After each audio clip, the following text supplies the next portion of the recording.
Welcome everybody back to the Western Michigan Dynasty here on the channel. We made a bowl game our first season. Kind of coming in on a bit of a downer if I'm being honest. Last episode we got absolutely demolished by Toledo. And yeah. We did make a bowl game though, so that's a positive. Here at the Myrtle Beach Bowl. It's so weird. This doesn't feel like you hear like Myrtle Beach, you think it's supposed to be nice and like, you know, like palm trees everywhere. You hear beach. Instead it looks like it's like a 45-degree day. There are some palm trees back. Are those real palm trees? Because all the other trees back there look like just normal trees. It's weird that I'm talking about trees at a stadium, but it's what we do here. So taking on App State here, and our defensive woes with stopping the run kind of just continue in this game. It's been a real story of the second half of the season. It might still be a story next year as they rushing for a touchdown. Didn't fix the defensive line as much. I didn't know how much of an issue the D-line was going to be until I got later in the season. And at that point, it was a little too late to actually, kind of focus our recruiting efforts to strictly the defensive line. But it is the final game for a lot of the key contributors of this offense. Hayden Wolf, Anthony Sambucci, Chris Tootle, Kenneth Womack. This is the last time these guys are going to be playing for us, so let's set them up with a bowl game win. Throw this one up. Kenneth Womack, he comes down with it. Womack has been really good for us basically all the season. Went kind of quiet as we kind of went to Sambucci and Total and Mortimer, who will be back next season. But, the original guy that we really focused on offense in terms of getting the ball to him was with Kenneth Womack. So he scores a touchdown here. We have this thing all tied up 7-7. Come back here again. Wolf, we're just going to throw it underneath the Sambucci, getting the ball to him, and picking up that first down. So that's how that first quarter ends. Come back again here, back to Womack. A little bit of jet pass action here. Whoop, jukes it back inside, able to drag the defender into the end zone, and we take the lead 14-7 now. And looks like we had a pretty good traveling crowd here. Here's a nice little replay because they didn't give me one. I'm not sure why they didn't give me a replay. So I have to do the replay myself. And we get a nice replay angle there. So here's App State. They're driving down the field. Looks like they're kind of verging on tying this thing up. 3rd and 8 though. All day to throw. And that's out of bounds. Hits a camera guy in the head. And imagine that. You're a cameraman. You just get bonked in the face with a football at the Myrtle Beach Bowl game. You have to get your nose fixed or something like that. Get a few teeth knocked out covering the Myrtle Beach Bowl game. That would suck. But either way, Jamal Haley picks up the first down.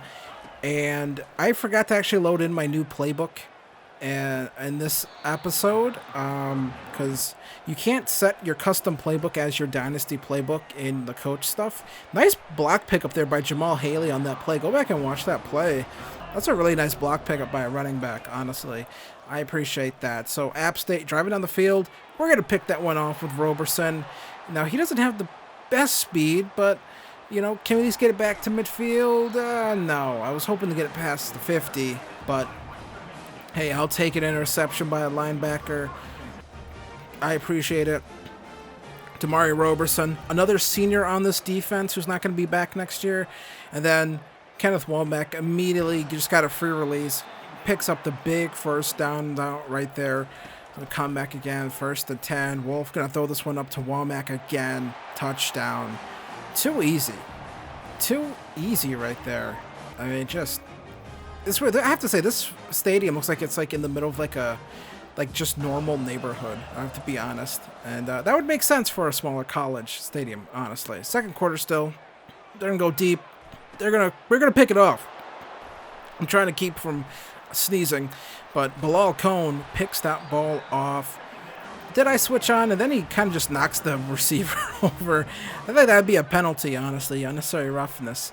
So second quarter still here. We're going to throw this one up to Sambucci. He's going to come down with it, and Sambucci, right before the end of the half, gets a score, touchdown.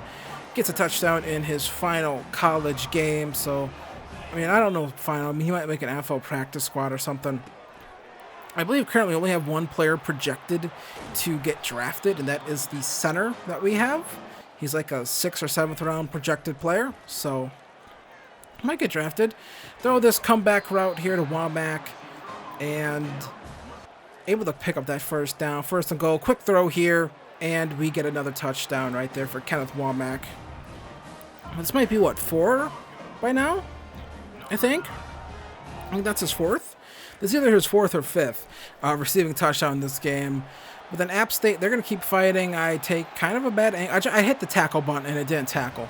So I'm going to blame the game for that. Either way, we give up a touchdown, but we're pretty far ahead here. And that's kind of what it's been like most of this season, right? It's more of us, you know, firing on all cylinders on offense. Try forcing that one in there, 4th and 6. Could not get it. So I'll take a field goal. And we make this one. It's perfectly centered. Not perfectly centered, but centered enough to where I could comfortably make the field goal. And we make that one. So I'm going to kick this ball off here back to him, which means, if you know if I'm showing you a kickoff, we either give up a really embarrassing touchdown or we force a fumble. And we force a fumble and we recover it. Let's take a replay of that because they didn't give me a replay. Selvey gets the fumble, and he's forced a couple of them. He's another guy that might transfer out because of coach prestige. And, yeah, Coach Prestige seems to bite everyone in the ass. Jamal Haley, another guy who might transfer out because of Coach Prestige. I feel like guys shouldn't transfer out the first year because of Coach Prestige. I feel like maybe if second year, cool. First year, no. Like, what's going on here? So they get all day to throw. And comes up with it. You know? What can he do? You can't, you know, expect guys to hold up that long.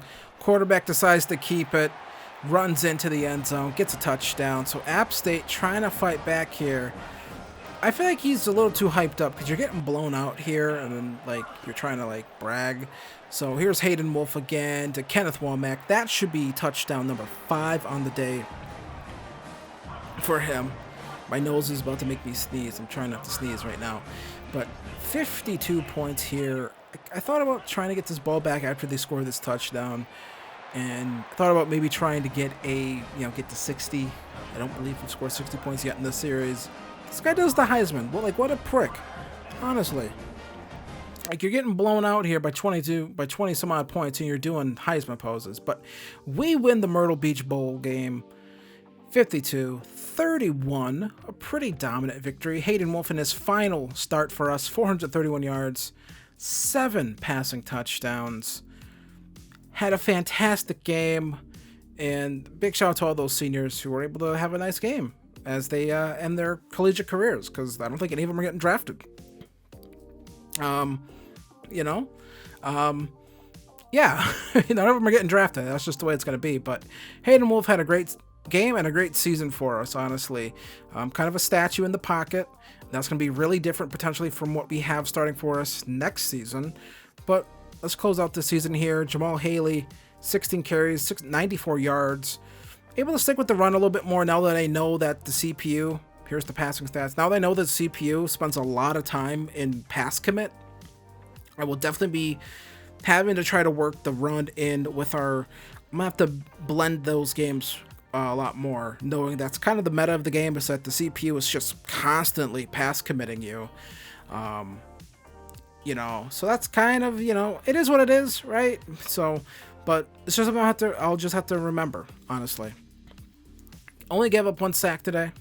Defensively, we only got 1 sack. Chester Stallings, a 61 overall.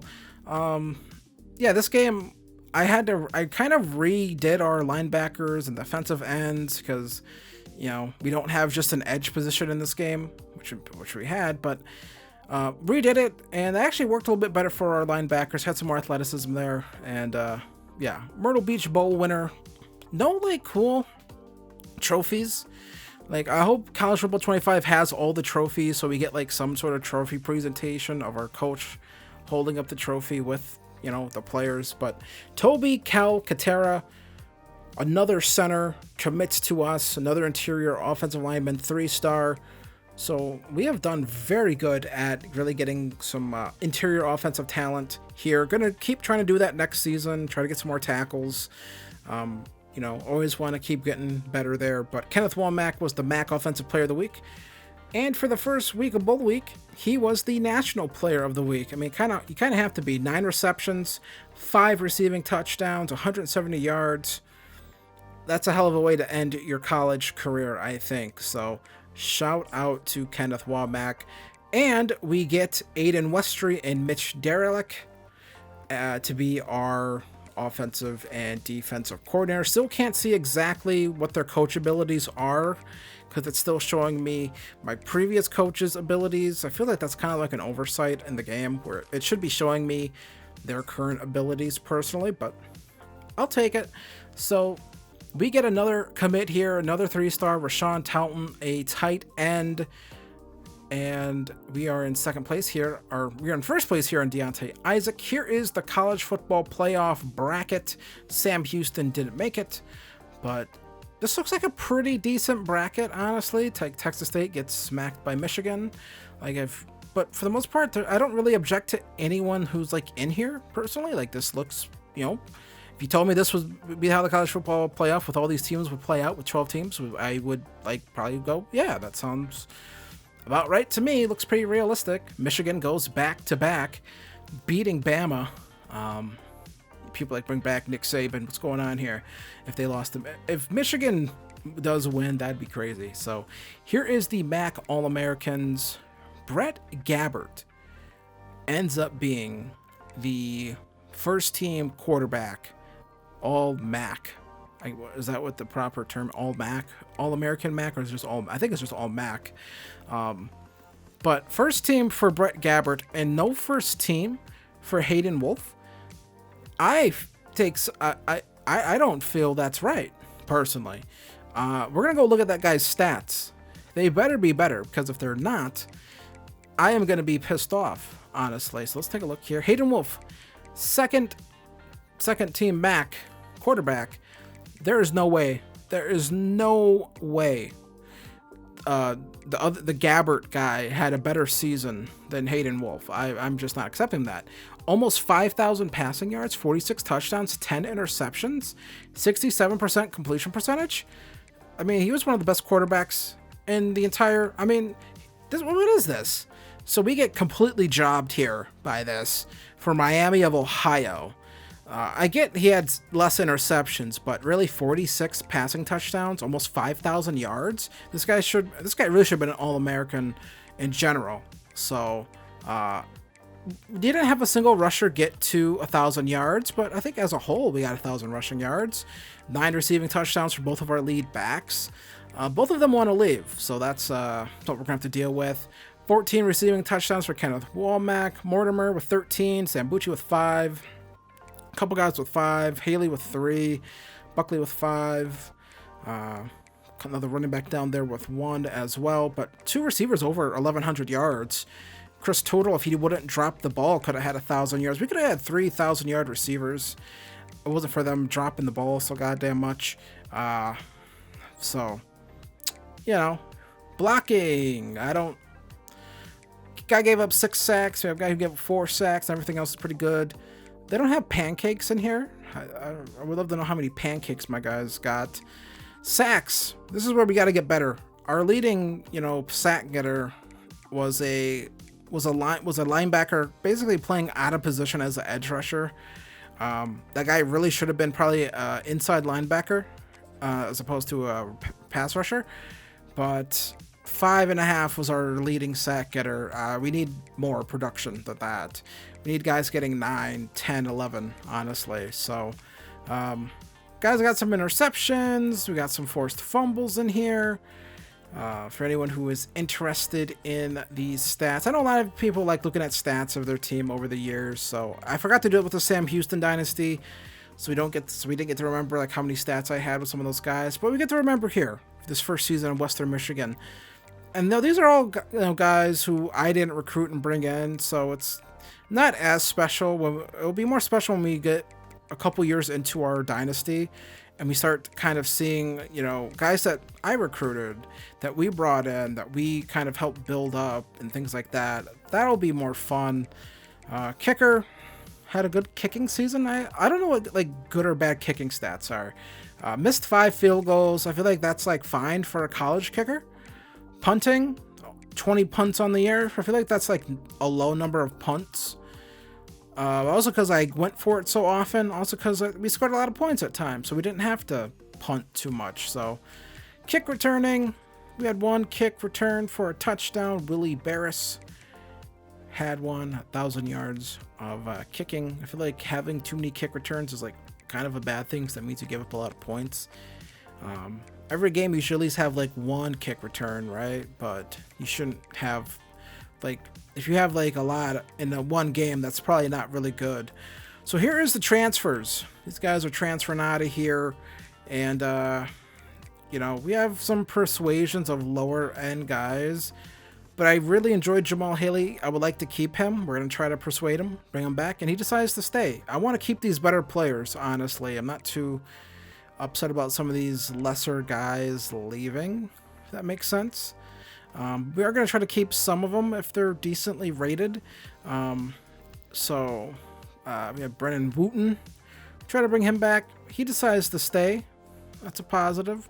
Looking through here, trying to find these guys. Yeah, we're going to need some... we're going to need some help at defensive tackle. And we couldn't keep that guy, which is kind of wild. Like, that guy's like, nope. All right, dude. Like, you're a 67 overall. Go F yourself, I suppose. So, Mason Nelson is a guy who I'd like to keep. I'm going to try to bring him back. He doesn't want to stay. So, we've been able to convince 2 guys to stay here. So, that's not too bad. Last time I only was able to do 1. So, Lowry, our quarterback, is leaving. I don't really mind that. We have a freshman coming in that's probably going to be about the same overall as him. So we're looking through here. Who do we want to keep? Tyson Lee. We used him a bit on the defensive line. He decides to stay. So we keep 3 guys.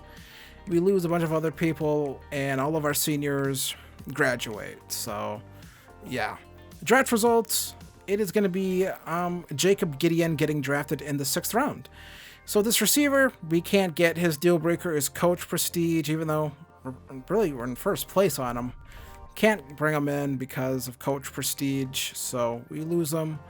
So we're gonna have to try to go to the transfer portal and grab an extra receiver or 2. We just don't have some time here to do some recruiting after this, but we're gonna save that for the next episode. So I want to thank you guys for watching this video. I really appreciate it. This first season has been a lot of fun of Western Michigan Broncos Dynasty, and be sure to come back for the off season, where we will set ourselves on the path for more success, hopefully, in Season 2. Would like to keep things moving forward, don't want to take a step back. So if you enjoyed this video, hit the subscribe button. Go subscribe to the second channel for Madden stuff. And that next video where I talk about what I want to do for, next season, recruiting, should be on the left side. And then click the series playlist if you want to watch it all from the beginning. Thanks for watching. See you guys in the next one. Peace.